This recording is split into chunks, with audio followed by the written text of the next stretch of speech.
5장 주거와 문화에 대해서 수업을 해보도록 하겠습니다. 주거 문화를 어떤 형성하는 요소들이 있는데 자연환경, 그 다음에 자원과 기술, 문화적인 요소가 있어요. 그리고 인간과 환경과의 관계를 보는 어떤 관점이 있는데 세 가지로 볼 수가 있어요. 환경 결정론, 환경 가능론, 환경 개연론이 있어요. 그래서 인간과 환경과의 관계를 보는 그 세 가지, 첫 번째 환경 결정론을 보도록 할게요. 환경 결정론은 환경이 인간 생활의 지배자다. 환경이 인간 생활의 지배자이며 인간 행동의 방향을 결정한다는 어떤 관점에서 환경 결정론, 기후 결정론이 나왔는데, 그 지역의 어떤 기후와 산물, 이런 것들이 결국은 자연 환경이잖아요. 자연 환경에 의해서 달라진다. 자연 환경 때문에 이 기후와 산물이 변한다 하는 걸 얘기하고 있는 게 환경 결정론이다라고 보시면 되겠고요. 이런 자연 환경이 사회적, 경제적, 문화적, 정신적, 경제적, 정신적, 문화적 역량이나 특성에 결정적인 영향을 미치죠. 그래서 이런 자연 환경 요인이 사회 발전 흐름을 결정한다 볼 수가 있겠죠. 그래서 우리나라에서 그 풍수지리 사상이 나왔고, 그 풍수지리 사상 안에 이제 배산 임수라는 얘기를 여러분이 들어보신 학생도 있고 못 들어본 학생들도 있는데, 뒤에는 산을 끼고 앞에는 강을 끼고 있는 주택이 풍수지리학적으로 명당자리다 해서 그런 자리를 이제 보고 그런 자리를 일컬어서 배산임수다 이렇게 얘기를 하죠. 예, 이런 자리는 좋지만 요즘 현대나 뭐 이제 산업혁명 이후에는 점점 좀 찾아보기가 힘들고 지방이나 소도시 쪽에 그 풍수를 보고선 우리가 살겠다고 아니면 자연을 벗삼아 살겠다는 사람들은 조금 가능하지만 도시생활자들은 가능하지 못하죠. 어쨌든 인간과 환경 관계에서 첫 번째가 환경 결정론, 기후와 관련된다. 자연 환경의 요인이 사회 발전의 흐름을 영향을 준다 하는 게 첫 번째 요인이고요. 두 번째는 환경 가능론을 볼게요. 인간 생활에 환경은 가능성만 제공한다. 그러니까 이 환경을 어떻게 사용하는지 이거는 사람의 손에 달렸다 하는 거죠. 전적으로. 물리적인 환경을 조성할 수 있는 능력이 인간에 있다는 거죠. 그래서 환경을 어떻게 사용하는지 환경 가능론인데, 그거는 이제 사람에 달려 있다. 사람의 선택에. 그래서 우리가 할 수 있는 것들이 간척 사업, 다목적 건설 이런 것들이 있겠습니다. 세 번째는 환경 개연론이 있어요. 요거는 이제 기본 상식에 기초를 더 두었다. 그래서 보다 급진적인 것보다 온건한 관점에서 저 인간과 환경 사이에는, 환경과 인간 요 행동 사이에는 규칙성이 있다 이렇게 보고 있는 거죠.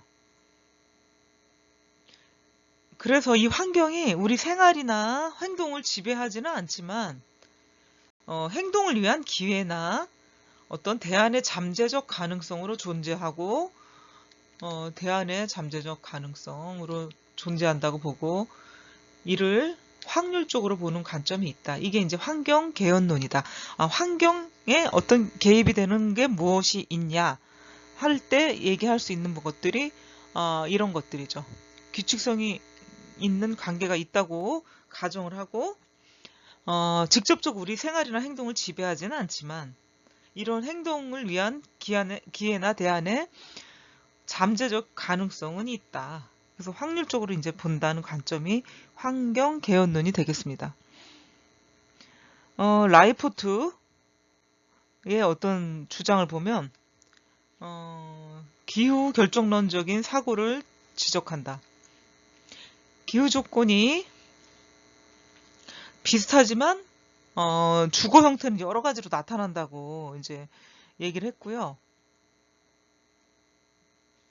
기후나 기술적 요인 등은 수정 요소이다.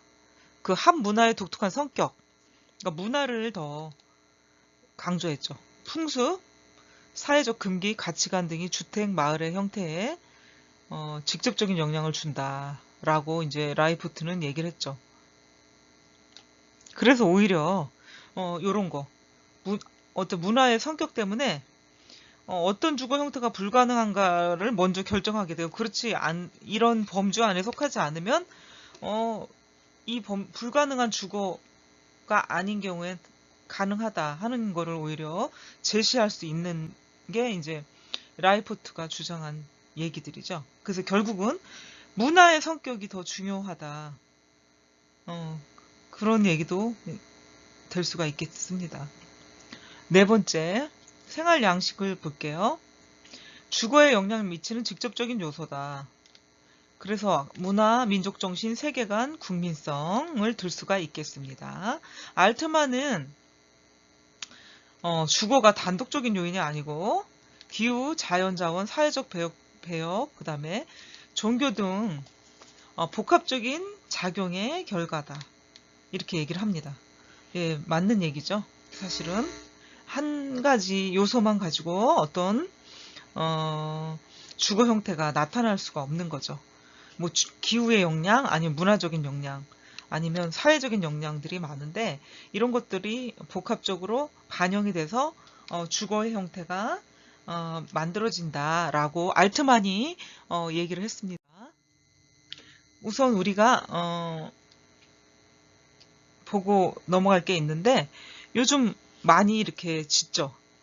뭐 친환경 건축 해가지고 근데 이제 친환경 주택, 에코하우징이라고 얘기를 하는데 자연 환경과 조화를 이루면서 또 요거를 생태학적으로 이용을 해요. 생태적으로. 그러니까 에코하우징이라는 거는 친환경 주택이다. 최대한 인위적인 건축 자재를 쓰지 않고 사람에게 건강한 주택을 짓겠다 하는 게 친환경 주택이 되겠습니다.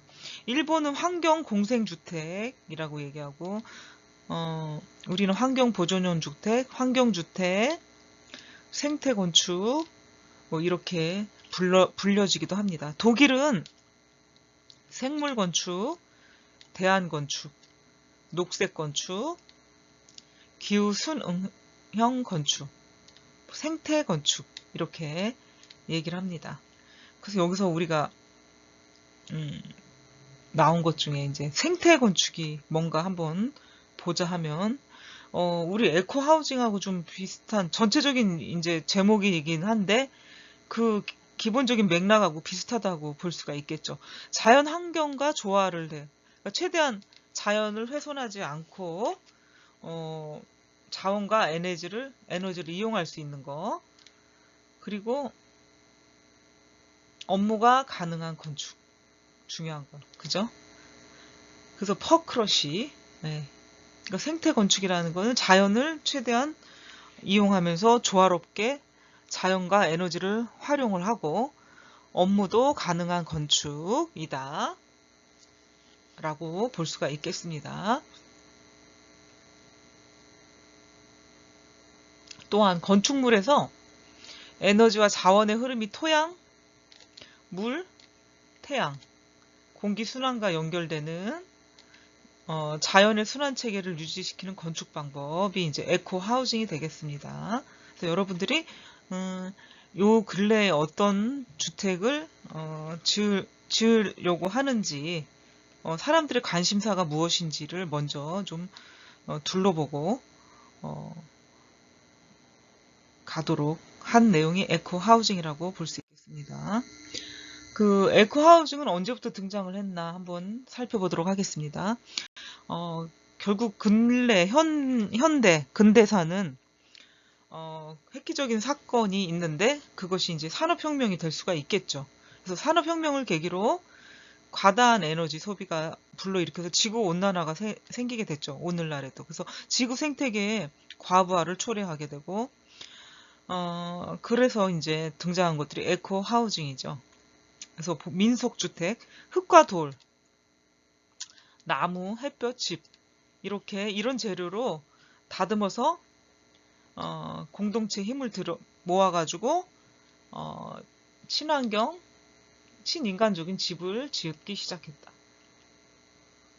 그래서 20세기 초에는 인공 화학 물질이 섞인 이런 화학 물질 때문에 알레르기나 뭐 현기증, 피부, 또 뭐가 있죠? 아토피, 피부염 같은 게 있고 두통이 생기기도 하고 암도 생기기도 합니다. 심지어는 뭐 이런 거는 빙산의 일각이죠. 이것이 시초가 돼서 여러분들 몸에 암을 일으킬 수 있는 발암 물질들도 물론 섞여 있기 때문에 그렇기도 하지만 더 심각하게는 암까지 일으켜서 사람의 목숨을 빼앗게 되는 거죠. 건축 자재들이요. 예. 그래서 이런 이유 때문에 민속주택 아니면 에코하우징을 얘기하게 됐죠. 20세기 후반에는 생태계가 이게 파괴가 될 정도가 되죠. 그래서 생태 건축에 관심을 갖게 되고요. 에너지 자원이나 폐기물을 고려한다. 에너지 자원. 그러니까 환경에 낮은 부하를 준다. 환경에 나쁜 영향을 끼치지 않는다는 얘기죠, 결국은. 그리고 나중에 만들고 나서 우리가 이것들이 가치가 없어서 다 또 소멸시킬 때 그 폐기물이 인간에게 끼치는 영향들이 있거든요. 예, 그런 영향을 최소화시키고 적게 작은 폐기물을 가져갈 수 있는 건축을 하자. 뭐 이렇게 되고 요즘은 이제 생활에서부터 미니멀리즘을 주장하죠. 집안의 최대한의 가구, 가전, 뭐 생활용품들, 의류, 뭐 최소한으로 줄이는 게 이제 미니멀리즘이죠. 물론 주택의 사이즈도 줄인다는 의미가 미니멀리즘이 될 수도 있지만 생활하면서 줄이는 것들이 이제 미니멀리즘이다. 이렇게 얘기할 수가 있죠. 그래서 자연환경과 친밀한 쪽으로 가자. 그 다음에 거주자의 어떤 쾌적성과 건강한 삶, 헬스 앤 어미니티, 뭐 이런 거죠. 그래서 거주자 입장에 생각하고요. 또 주택의 소비자 입장에서 생각하는 게 이제 이런 친환경 주택이고 이런 시대가 또 됐다고 볼 수가 있겠죠. 그래서 친환경 주택은 건축물을 계획, 시공, 유지관리, 폐기하기까지 총체적으로 에너지, 자원을 절약하고요. 자연 환경을 보존하고 건강, 그 다음에 쾌적한 삶을 위해서 추구하는 주거 건축물을 말합니다. 예, 이렇게 에코 하우징이 등장하게 된 배경을 여러분들한테 충분히 설명을 했는데 여러분들도 공감을 하실 거라고 생각을 합니다. 그 다음에 자연 환경을 보도록 하겠습니다. 자연 환경. 주거는 환경에 영향을 많이 받고 반영을 하죠. 반영을 할 수밖에 없죠. 춥다, 덥다, 습하다, 바람이 분다, 비가 온다. 그 다음에 햇볕 양이 많다, 적다. 뭐 이런 게 이제 나오죠. 온도, 습기, 바람, 비, 복사량, 일광 등. 요거에 맞춰서 집을 주거 환경에 영향을 주게 되죠. 이런 것 때문에 영향을 받게 되는 거죠. 그래서 이제 에스키모인의 이글루를 한번 볼게요. 눈이 많이 오고요. 바람도 많이 불죠. 그러니까 춥고 바람이 세니까 북극의 기후에 적합한 주택을 만들어야 되니까 그래서 이 반구 동그랗게 360도가 아닌 180도의 반구의 외형은 바람에 저항이 되고 최소화가 되고요. 북풍을 피해서 바다 근처에 이제 위치할 수가 있게 되는 거죠. 에스키모인의 이글루. 여기 입구는 분리된 공간, 보온을 용이하게 하고요. 다른 입구는 주택의 입구와 연결을 해요. 그래서 과도한 노출을 방지한다. 여기 저 난방은 부분적으로 이루어져요. 그죠? 부분적으로 바닥 부분 기름으로 부분적으로 이루어지고 천장과 벽은 동물의 가죽을 걸어요. 그래가지고 바람을 막아요. 굉장히 지혜롭죠? 물론 그래서 이 지혜가 어디서 생겼냐? 자연의 환경에서 영향을 받은 거죠. 그래서 환경에 따라 주거의 형태, 집의 형태가 달라지고 어떤 것으로 바람을 막고 어떻게 생활하는지를 볼 수가 있겠죠. 굉장히 여기 천장과 벽에 동물의 가죽을 걸어 바람을 막는다. 사실은 동물 가죽이 이제 모피잖아요. 천연 모피니까 가장 따뜻하기도 하고 바람도 안 통하고 그래서 겨울에 우리나라 사람들도 모피를 입죠. 그러니까 비싼 거, 희귀한 거기 때문에 좀 가격이 고가이긴 한데 요즘은 에코퍼 뭐 이런 게 많이 나오죠. 친환경적인 펄로 해서 진짜 못지않게 따뜻하고 질감이 좋은 것들이 많이 나오고 있죠. 그만큼 바람을 막아주고 보온의 역할을 충분히 할 수 있는 게 이런 동물 가죽이었죠. 이제는 지구 환경 때문에 그런 천연을 쓰기보다는 인공으로 만든 거를 이제 많이 쓰고 있는 거죠. 두 번째, 열대성 기후권에서는 기온이 높고 강우량이 많아요. 그래서 비에 대한 보호, 햇빛을 잘 차양할 수가 있어야 되겠죠. 차단할 수가 있어야 되겠죠. 그래서 햇볕이 열을 축적하지 않은 구조, 벽이 없거나 매우 얇아 통풍과 열 손실이 좋아야 된다. 여기는 오히려 에스키모인과 반대가 돼야 되겠죠. 그래서 바닥을 높여서 공기 흐름이 잘 좋도록 흐르도록 해주고요. 동물, 해충들한테 보호할 수 있게 해주고 비가 또 자주 와요. 스콜이라고 아시죠?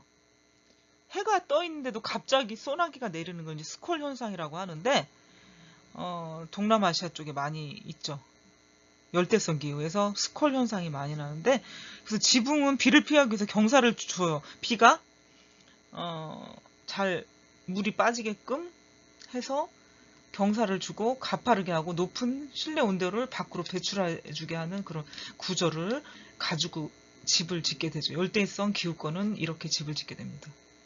지하주택은 아주 사막이잖아요. 그래서 아프리카 사하라 사막 마트만 문화권, 이집트, 케냐, 이스라엘, 호주 등에서 지하주택을 짓고 살게 되죠.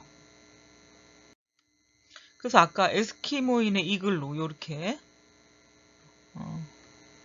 지어졌고 이 내부는 이렇게 돼 있죠. 사람 사는 곳은 비슷할 수도 있지만 이렇게 기후와 문화와 환경에 따라 많이 또 달라지는 외관의 모습을 볼 수가 있겠죠. 지원과 기술을 한번 보면은 자원과 기술이죠. 자원과 기술.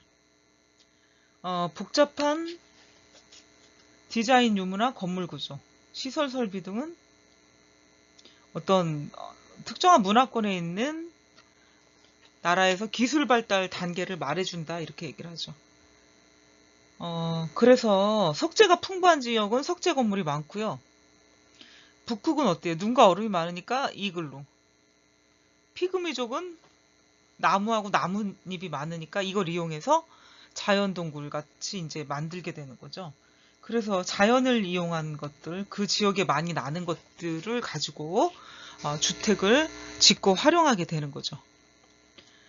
여기 네글턴의 주택의 기술적 발달 3단계 보시게 되면 첫 단계가 움집, 두 번째 단계가 원뿔형 구조, 세 번째 단계가 직사각형 구조고요. 네 번째는 어떤 기타 여러 그 외의 구조가 있어요.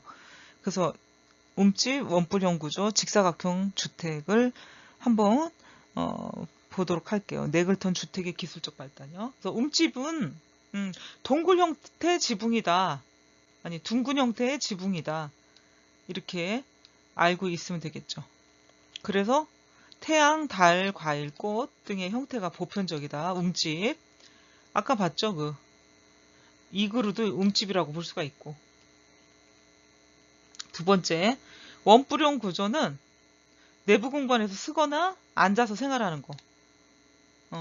땅 위의 원형으로 시작해가지고 일정한 높이의 벽체 구조다. 원뿔형 구조. 수직적인 수납 공간. 여기 수납이에요. 납, 비읍. 납 공간, 기후 조절이 용이하다. 이렇게 볼 수가 있겠습니다. 그 다음에 직사각형 주택. 이게 기술적으로 가장 정교하다. 어떻게 써요? 직사각형은. 공간을 최대한 쓸 수가 있고, 설계를 아주 잘 활용할 수 있는 그 공간이 직사각형이 되겠죠. 그래서 정교하고 복잡하다. 평면을 계획하고 트러스 구조를 만드는 능력과 지식 때문에 가능하다. 그래서 이 장점을 볼게요. 내부 공간 능률적인 활용, 공간 구획이 용이하다. 공간 확장도 용이하다. 그 다음에 설비나 재료, 디자인 특성에 따라 독립적인 건축이 가능하고요. 큰 규모의 건설이 네모 빠듯한 땅이 쓰기가 좋듯이 이제 그런 땅으로 인해서 직사각형 구조가 되거든요. 그러니까 땅의 구조가 어떤 나에 따라 이제는 달라지지만 이런 주택을 지으려고 생각을 하면 이제 주로 이런 거죠. 독립적인 건축, 큰 규모 건설이 될 수가 있겠죠. 또 그 외에 기타 천연 자원의 활용, 수입자재, 새로운 인공자재의 사용. 그러면서 여전히 천연자재가 많이 차지한다라고 볼 수가 있겠습니다. 자원과 기술에서 여러분들이 레글턴의 세 가지 발달 단계를 보시고 있고요. 그 외에 기타를 봤습니다.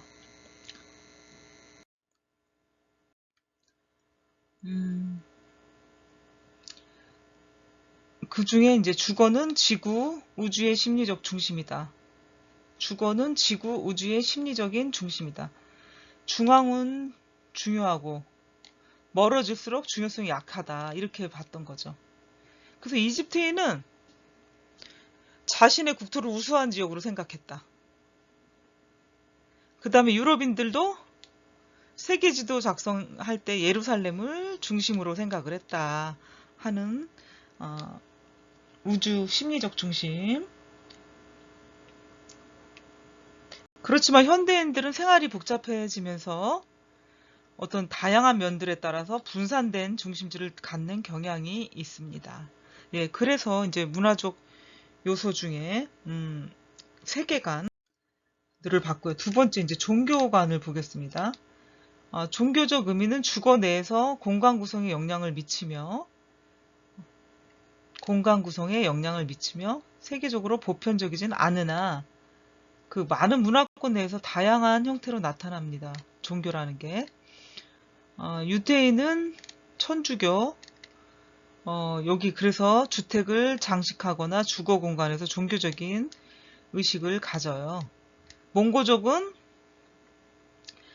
가족 공간 내에 제단을 마련해가지고 입구 쪽에서 침상의 왼쪽에 배치를 한다. 우리나라는 선앙당이라고 아시죠? 민간신앙의 장소로 이용하고요. 그 다음에 좀 잘 산다. 그 다음에 직위가 있다.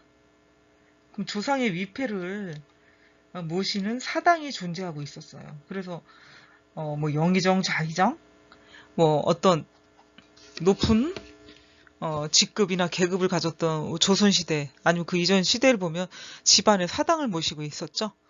그러니까 얼마나 조상에 대한 숭배를 잘 했는지를 보여주고 있는 거죠. 중국은 종교가 매우 중요한 요소다. 그래서 주요 장소에다가 종교적인 제단을 배치했다. 라고 여러분들이 알아두시면 됩니다. 부부간의 권력 구조, 부모 자녀 관계, 확대 가족의 여부, 기타 가족 생활의 다양한 측면은 이 주택 형태에 반영이 됩니다. 중국의 가족 유형을 한번 보도록 해보겠습니다. 부모 공간 주택이 이제 중앙을 차지하고 있고요. 자리를 자녀 성별 분리 배치를 했고 여성 자녀 공간은 내부에 위치를 했습니다. 예, 중국은 이런 모습이고요. 일본도 한번 보도록 해보겠습니다. 부모의 취침, 식사 공간은 화덕 가까이, 자녀의 성별 분리를 뚜렷하게 했고요. 결혼한 자녀의 공간을 주고 중국과 비슷한 모습을 띠고 있는 게 일본의 모습이라고 하겠습니다. 한국은 굉장히 유교적인 전통이 강했기 때문에 남녀 유별 사상을 반영을 했고요. 사랑책 기단을 높게 해가지고 가족 내 권력 관계를 구분했다. 또한 신분에 따라 주택의 규모가 제한이 됐었죠. 그러니까 좀 잘 살거나 나라에 벼슬을 했거나 어떤 관직에 가지고 있는 사람들, 평민, 뭐 농사꾼, 여러 종류의 이제 직업군이 있는데 조선시대에도 그 직업에 따라 아니면 권력에 따라 주택의 규모나 크기에 제한이 있었다고 할 수가 있겠죠. 자바의 사라와크 주택을 보겠습니다. 공동주택의 형태를 띠고 있고요. 추장을 중심으로 각 가족에게 나눠줘요. 어디? 취침 공간이요. 그 다음에 창고에는 먹을 음식하고 가축들이 쌓이게 되는 거고요. 또 공동생활 공간을 잘 이용하게 됐던 게 자바의 사라와크 주택이라고 할 수가 있습니다. 이로크와 인디언, 인디언은 공동체적인 형태의 플러스 독립적 가족 생활을 했던 구조, 유형을 가지고 있고요. 가족 4개 단위마다 화덕 1개, 화덕이라는 거는 음식을 해먹고 불을 피울 수 있는 거잖아요. 그래서 화덕 1개를 주었다. 혈연관계를 중시하고 공동생산, 공동관리를 하면서 생활을 했던 것으로 알 수가 있겠습니다. 그래서 5장 주거와 문화 전반은 여기까지 마치도록 하겠습니다. 수고하셨습니다.